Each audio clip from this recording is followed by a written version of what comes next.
राधे राधे। आइए सुनते हैं निर्जला एकादशी व्रत कथा।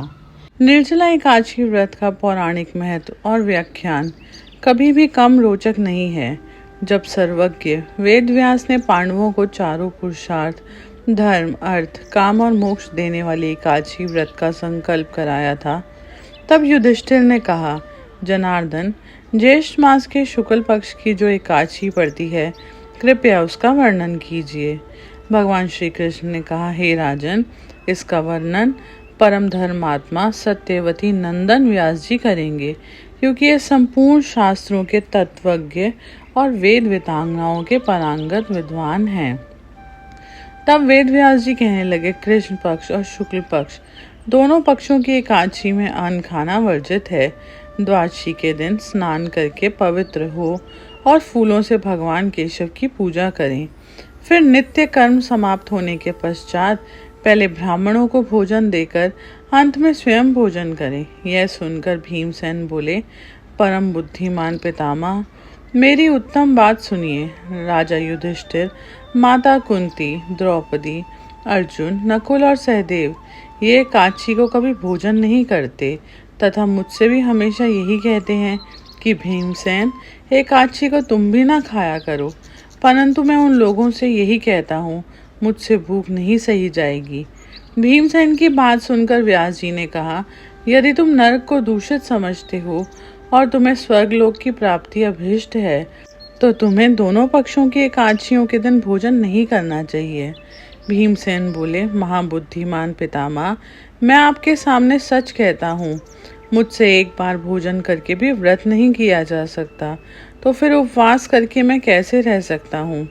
मेरे उदर में वक्र नामक अग्नि सदा प्रज्वलित रहती है, अतः जब मैं बहुत अधिक खाता हूँ तभी यह शांत होती है।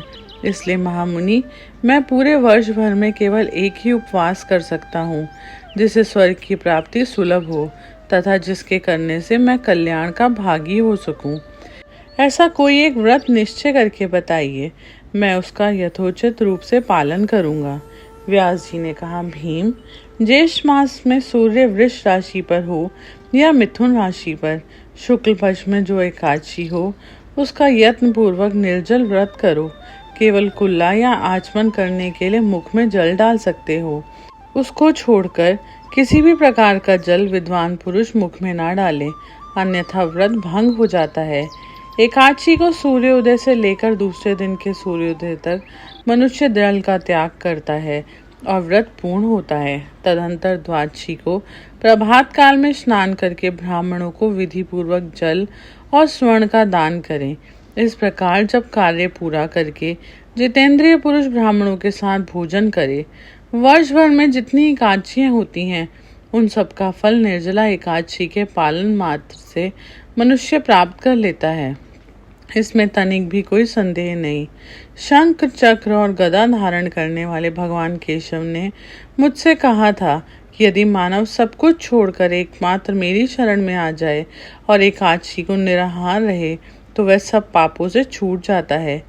एकादशी व्रत करने वाले पुरुष के पास विशालकाय, विकराल आकृति और काले रंग वाले दंड पाशधारी भयंकर यमदूत नहीं जाते। अंतकाल में पीताम्बरधारी, सौम्य स्वभाव वाले, हाथ में सुदर्शन धारण करने वाले और मन के समान वेगशाली विष्णु दूत आखिर इस वैष्णव पुरुष को भगवान विष्णु के धाम में ले जाते हैं। अतः निर्जला एकादशी को पूर्ण यत्न करके उपवास और श्रीहरि का पूजन करो। स्त्री हो या पुरुष, यदि उसने मेरु पर्वत के बराबर भी पाप किए होंगे, तो भी सब इस एकादशी व्रत के प्रभाव से भस्म हो जाता है। जो मनुष्य उस दिन जल के नियम का पालन करता है, वह पुण्य का भागी होता है। उसे एक पहर में कोटि कोटि स्वर्ण मुद्रा दान करने का फल प्राप्त होता है। मनुष्य निर्जला एकादशी के दिन स्नान, दान, जप, होम आदि जो कुछ भी करता है, वह सब अक्षय होता है। यह भगवान श्री कृष्ण का कथन है। निर्जला एकादशी को विधि पूर्वक उत्तम रीति से उपवास करके मानव वैष्णव पद को प्राप्त कर लेता है। जो मनुष्य एकादशी के दिन अन्न खाता है, वह पाप का भोजन करता है। इस लोक में वह चंडाल के समान है और मरने पर दुर्गति को प्राप्त होता है। जो ज्येष्ठ के शुक्ल पक्ष में एकादशी को उपवास करके दान करेंगे वह परम पद को प्राप्त होंगे। जिन्होंने एकादशी को उपवास किया है वह ब्रह्म हत्यारे, शराबी, चोर तथा गुरुद्रोही होने पर भी सब पातकों से मुक्त हो जाते हैं। कुंती नंदन, निर्जला एकादशी के दिन श्रद्धालु स्त्री पुरुषों के लिए जो विशेष दान और कर्तव्य विहित है उन्हें सुनो। उस दिन जल में शयन करने वाले भगवान विष्णु का पूजन और जलमयी धेनु का दान करना चाहिए अथवा प्रत्यक्ष धेनु या घृतमयी धेनु का दान उचित है। पर्याप्त दक्षिणा और भांति भांति के मिष्ठानों द्वारा यत्न पूर्वक ब्राह्मणों को संतुष्ट करना चाहिए। ऐसा करने से ब्राह्मण अवश्य संतुष्ट होते हैं और उनके संतुष्ट होने पर श्रीहरि मोक्ष प्रदान करते हैं। जिन्होंने शम, दम और दान में प्रवृत्त हो श्रीहरि की पूजा और रात्रि में जागरण करते हुए इस निर्जला एकादशी का व्रत किया, उन्होंने अपने साथ ही बीती हुई 100 पीढ़ियों को और आने वाली 100 पीढ़ियों को भगवान वासुदेव के परम धाम में पहुंचा दिया।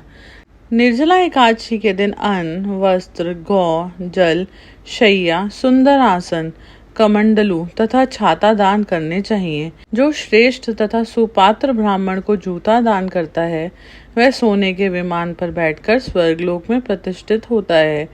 जो इस एकादशी की महिमा को भक्ति पूर्वक सुनता है अथवा उसका वर्णन करता है वह स्वर्गलोक में जाता है। चतुर्दशीय युक्त अमावस्या को सूर्य ग्रहण के समय श्राद्ध करके मनुष्य जिस फल को प्राप्त करता है वही फल इसके श्रवण से भी प्राप्त होता है। पहले दंत धावन करके यह नियम लेना चाहिए कि मैं भगवान केशव की प्रसन्नता के लिए एकादशी को निराहार रहकर आचमन के सिवा दूसरे जल का भी त्याग करूंगा। द्वादशी को देवेश्वर भगवान विष्णु का पूजन करें। गंध, धूप, पुष्प और सुंदर वस्त्र से विधि पूर्वक पूजन करके जल के घड़े के दान का संकल्प करते हुए निमांकृत मंत्र उच्चारण करें। संसार सागर से तारने वाले हे देव ऋषिकेश, इस जल के घड़े का दान करने से आप मुझे परम गति की प्राप्ति कराइए। भीमसेन, ज्येष्ठ मास के शुक्ल पक्ष की जो शुभ एकादशी होती है उसका निर्जल व्रत करना चाहिए। उस दिन श्रेष्ठ ब्राह्मणों को शक्कर के साथ जल के घड़े का दान करें। ऐसा करने से मनुष्य भगवान विष्णु के समीप पहुंचकर आनंद का अनुभव करता है। तत्पश्चात द्वादशी को ब्राह्मण भोजन कराने के बाद ही भोजन करें। जो इस प्रकार पूर्ण रूप से पाप नाशनी एकादशी का व्रत करता है वह सब पापों से मुक्त हो आनंदमय पंथ को प्राप्त होता है। यह सुनकर भीमसेन ने भी इस शुभ एकादशी का व्रत आरंभ कर दिया। तब से यह लोक में पांडव द्वादशी के नाम से विख्यात हुई। ज्येष्ठ शुक्ल पक्ष एकादशी के ही दिन भगवान श्री कृष्ण ने देवी रुक्मणी का हरण किया था, अतः ये एकादशी रुक्मणी हरण एकादशी के नाम से भी जानी जाती है। हरे कृष्णा।